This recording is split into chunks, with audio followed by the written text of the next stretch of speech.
Só Jesus salva. Você já deve ter ouvido essa expressão algumas vezes, não é verdade? Mas você já entendeu o que isso significa? E se já entendeu, você sabe como explicar isso para outras pessoas? Do que Jesus salva? Bem, então vamos ao texto da meditação de hoje. Olá, gente linda, a graça e a paz de nosso Senhor Jesus Cristo. O versículo da meditação de hoje está em João, capítulo 3, versículos 14 e 15, que diz assim: Assim como Moisés levantou a serpente no deserto, assim importa que o Filho do Homem seja levantado, para que todo aquele que nele crê não pereça, mas tenha a vida eterna. Nessa passagem, o Senhor Jesus faz uma referência ao livramento que Deus deu ao povo de Israel no tempo de Moisés. Como eu já falei algumas vezes, o Antigo Testamento é uma aliança visível, natural, para nós entendermos o Novo Testamento, que é uma aliança espiritual, invisível. Só meditando no Antigo Testamento podemos entender o Novo Testamento. Pois, como a própria palavra diz, tudo quanto foi escrito para o nosso ensino foi escrito. Romanos 15, 4. Então, quando nós lemos em Números, capítulo 21, do versículo 4 ao 9, nós vemos o relato do pecado do povo de Israel. E qual foi o pecado do povo? Eles rejeitaram o maná, o pão que Deus enviou do céu para alimentar eles. Então Deus envia serpentes abrasadoras e muita gente morreu. Aí o povo falou com Moisés, reconhecendo o seu pecado. Moisés ora pelo povo e Deus manda ele fazer uma serpente de bronze e colocar sobre uma haste, para que todos os que fossem picados pelas serpentes, ao olhar para essa serpente de bronze na haste, a pessoa seria curada e não morreria. Ali era uma morte física, pois era uma aliança com os descendentes naturais de Abraão. Pronto, entendendo isso, agora vamos para a nova aliança. Quando a palavra fala que Cristo veio cumprir a lei e os profetas, Mateus 5, versículo 17, está falando que tudo que o Antigo Testamento fala apontava para Cristo. Tudo era figuras, símbolos de Cristo, do que ele faria na sua primeira vinda. E assim como o povo estava condenado a morrer por causa da picada das serpentes, por terem rejeitado o maná, o pão que Deus tinha enviado do céu para eles, assim também Jesus é a palavra de Deus, é o pão vivo que desceu do céu, como ele mesmo fala em outro texto aqui de João. Então, por causa do pecado de Adão lá no Éden, quando ele rejeitou a palavra de Deus, e preferiu acreditar na serpente e pecou desobedecendo a Deus, esse pecado da desobediência por não crer na palavra de Deus entrou no homem e passou de geração para geração. Por isso, hoje em dia, é tão difícil as pessoas acreditar na palavra de Deus, porque esse é o pecado que veio de Adão, como diz em Romanos, capítulo 5, versículo 12, E pelo pecado a morte. A morte entrou por um homem e pelo pecado a morte, ou seja, a separação do homem e Deus. Então, quando chegou o tempo, Deus cumpriu em seu Filho Jesus cada promessa que ele fez, desde a primeira que ele fez a Eva, quando ele disse para ela que o descendente dela esmagaria a cabeça de Satanás, ou seja, iria acabar com o domínio do diabo, porque cabeça é um símbolo de domínio e a serpente é um símbolo do diabo. Tudo isso é a própria palavra que diz, Aí você pode perguntar, João, mas por que então que o texto do início lá que nós lemos diz que Jesus foi levantado assim como a serpente foi levantada no deserto? Se a serpente é um símbolo do diabo. É porque no caso de Moisés ali, no tempo de Moisés, a serpente ela era uma representação do pecado do homem, da maldição do pecado, não é? Porque Deus mandou as serpentes por causa do pecado do homem. Do mesmo jeito, o corpo de Jesus, ele estava representando o nosso corpo, a maldição do pecado. Por isso, a palavra diz, em Romanos, capítulo 8, versículo 3, ele diz assim: Portanto, o que era impossível à lei, visto como estava enferma pela carne, ou seja, nenhum homem poderia resolver a questão do pecado, porque todos estavam enfermos, A palavra diz, Deus enviou o seu Filho em semelhança da carne do pecado, ou seja, Jesus, ele tinha um corpo semelhante ao nosso, mas o corpo dele não tinha pecado. Por quê? Porque Jesus não foi gerado de um homem, ele foi gerado na mulher, porque a mulher é a receptora da semente, né? Quem gera é o homem. E o homem é que tem a semente de gerar, porque foi assim que Deus determinou lá no início no Éden, né? Ele disse que todos iam procriar conforme a sua espécie e também da sua semente. Assim também, o homem é que tem a semente, a mulher ela é a receptora da semente. Por isso Jesus nasceu de uma mulher e não do homem. Porque a semente que foi gerada na mulher foi a semente do Espírito Santo. Por isso, Jesus ele não tinha o pecado nele. Por quê? Porque ele não foi gerado do homem. Ele foi gerado apenas no corpo, porque ele precisava de um corpo físico, exatamente para a cruz. Ok? Então ele diz aqui, porquanto o que era impossível à lei, visto como estava enferma pela carne, Deus enviou o seu Filho em semelhança da carne, do pecado, pelo pecado condenou o pecado na carne. Então era necessário que Jesus fosse levantado, como ele diz lá em João, do mesmo jeito como a serpente foi levantada. Por quê? Por que do mesmo jeito como? Porque ele era o antídoto contra a condenação, né? A maldição do pecado. Assim como a serpente ali no deserto também era o antídoto contra a maldição do pecado do povo, ali Jesus também estava sendo o antídoto, ok? Então, voltando ao texto de João, na continuação, encontramos o texto tão conhecido que diz em João 3,16: porque Deus amou o mundo de tal maneira que deu seu Filho unigênito para que todo aquele que nele crê não pereça, mas tenha a vida eterna. Aí João continua no verso 17, dizendo: porque Deus enviou o seu Filho ao mundo não para que condenasse o mundo, mas para que o mundo fosse salvo por ele. Quem crê nele não é condenado, mas quem não crê já está condenado, porque não crê no nome do unigênito Filho de Deus. Então, que salvação é essa que Deus dá através do seu Filho? Muitas pessoas já ouviram que só Jesus salva e gostam desse termo, mas muitos não entendem o real significado dessa palavra. Jesus veio nos salvar da morte eterna. Ele é o antídoto contra a picada da serpente chamada Satanás, né? O enganador, aquele que engana, levando a pessoa a não acreditar na palavra de Deus e assim pecar contra Deus, ok? Essa é a função do diabo, Satanás.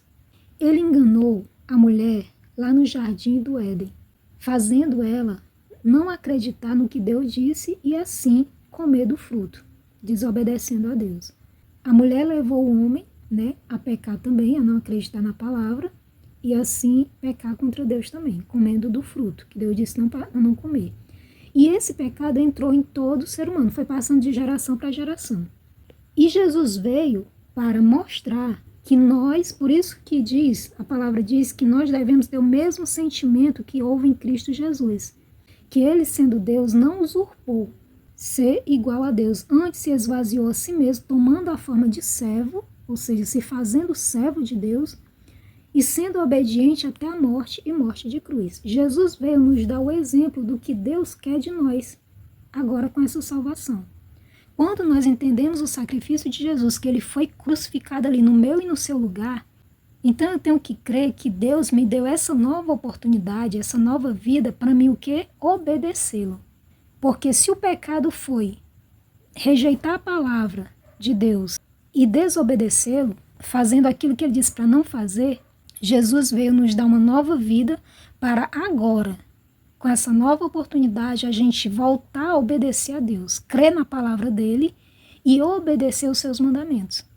Então, quando a pessoa entende isso, ela passa a ter uma nova vida de obediência a Deus. Por isso, Jesus veio para nos salvar, nos dando vida de novo, para assim sermos gerados novamente pela fé, para vivermos uma vida em obediência a Deus. Paulo nos explica isso detalhadamente na carta aos Romanos. Mas antes de ler Romanos, é necessário ler Gênesis, Êxodo, Levítico, Números e Deuteronômio, porque esses 5 primeiros livros é como se fosse um trailer do filme A Obra de Deus. Pois ali nós vemos a criação, a queda do homem, a escravidão do povo, a libertação do povo e Deus guiando o seu povo à terra prometida. E esse é o trailer da nossa história.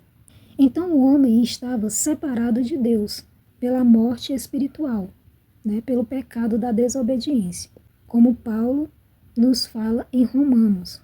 Por isso Jesus disse a Nicodemos nos versículos anteriores a esse do texto da meditação, dizendo que era necessário que o homem nascesse de novo, nascendo agora não mais da carne, mas do Espírito, pela fé, voltando a crer na palavra de Deus. Aí nos versos seguintes, João diz qual a condenação que está sobre os homens. Versículo 19 ele diz: e a condenação é esta, que a luz, a revelação de Deus, né, veio ao mundo, e os homens amaram mais as trevas do que a luz, porque as suas obras eram más. A luz é a palavra de Deus, que nos dá o entendimento correto das coisas, né? Como eu já falei outras vezes, quando está tudo escuro, você não vê nada, você não consegue ver as coisas como elas verdadeiramente são, não é verdade? Mas quando você acende a luz, você consegue ver as coisas claramente como elas são, com cores e tudo, não é? Então, a luz é a palavra de Deus. É a palavra de Deus que nos mostra as coisas detalhadamente, com clareza, nos dando o entendimento correto das coisas.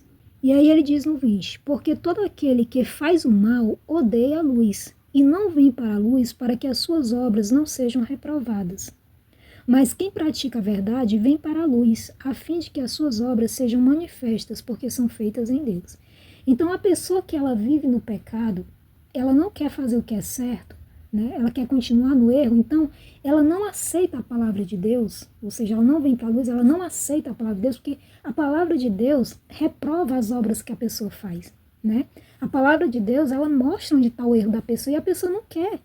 Ela quer continuar no erro dela, entende? Por isso muitas pessoas, elas se sentem ofendidas quando a palavra de Deus é pregada para elas. Por quê? Porque elas estão tão acostumadas nos seus erros e elas acham que isso ali é o natural, é o normal delas, né? Então elas não querem a palavra de Deus, elas rejeitam a palavra de Deus. Por quê? Porque elas não querem deixar suas obras erradas.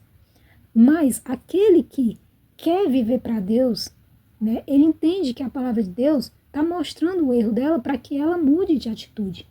Então, quem tem a revelação, o conhecimento do Filho de Deus, quem entende que Jesus é a palavra de Deus e veio para nos salvar, né, nos libertando do pecado, quem tem esse encontro real com Cristo, a luz de Deus, essa pessoa ela quer mudar, né? Ela quer fazer o que é certo. E ela não anda se escondendo, porque é verdadeira, ela deseja fazer o certo, o que é justo, porque entende que essa é a forma certa de viver. Sabe, queridos, ninguém engana a Deus. Nós nos enganamos a nós mesmos, mas enganar a Deus ninguém engana. Nós podemos enganar o ser humano, que não sabe o que está no nosso coração, mas Deus, ele vê o coração. E Deus sabe quem verdadeiramente quer fazer o que é certo. Às vezes a pessoa, ela erra porque ela não tem conhecimento do que a palavra diz, mas ela quer fazer o certo. Então são essas pessoas que Deus está chamando para si. A palavra de Deus diz que os olhos dele estão sobre toda a terra, contemplando os bons e os maus, os justos e os injustos. As pessoas que querem fazer o certo, Deus está contemplando. E a essas pessoas, Deus abre o entendimento para crer na palavra dele. Você vê ali, quando você começa a meditar sobre os evangelhos, Jesus andando no meio das multidões, o próprio Senhor Jesus disse que muitos deles ali, eles viam e ouviam, mas é como se não tivesse vendo nem ouvindo. Por quê?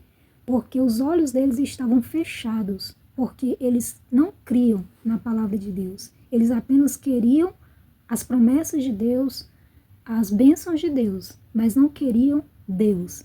Então, do mesmo jeito hoje, tem muitas pessoas que querem apenas o favor de Deus, as bênçãos de Deus, a proteção de Deus, o cuidado de Deus, mas essas pessoas não querem Deus. E Deus, ele conhece o coração de cada um. Deus se revela àqueles que o coração deseja ele. Deseja fazer o que é certo, o que é justo. A esses, Deus permite que os olhos espirituais sejam abertos, para que as pessoas vejam, né? Como ele diz, eles veem, mas não veem, e ouvem, mas não ouvem. Ou seja, Os ouvidos estão fechados e os olhos estão fechados para não ver e não crer. Por quê? Por causa da incredulidade do coração, porque eles não querem crer verdadeiramente, não é verdade? Então a pessoa engana a si mesmo, mas não engana a Deus. E muitos estão vivendo assim, infelizmente. Mas há um juízo que está vindo. O juízo é a execução da justiça, é a punição do erro. E Jesus foi levantado naquela cruz recebendo essa punição, essa sentença no meu e no seu lugar, para que eu e você vivamos com Deus eternamente. Essa é a salvação oferecida por Deus a nós. É o único meio para não sermos condenados. Por isso, a carta aos Hebreus diz: como escaparemos nós se negligenciarmos tão grande salvação? Hebreus 2:3, indicando que não há escape para quem ignora a salvação oferecida em Jesus. Como a pessoa vai escapar do juízo de Deus que está vindo a esse mundo? Não tem outro escape, só Jesus salva. Nós não devemos negligenciar a salvação de Deus, ou seja, não devemos tratar com descaso, sendo omissos, sem dar a devida atenção e cuidado a esse livramento que Deus está nos dando através de seu Filho. Pelo contrário, nós devemos corresponder agindo em amor e responsabilidade na vida cristã, crendo na palavra de Deus e voltando a obedecer a Deus como Ele deseja, desde o Jardim do Éden. Amém? Então essa foi a palavra que veio ao meu coração para compartilhar com você hoje. E eu creio que o Espírito Santo, ele vai frutificar essa palavra no seu coração e vai lhe ajudar a entender o que a palavra dele está dizendo.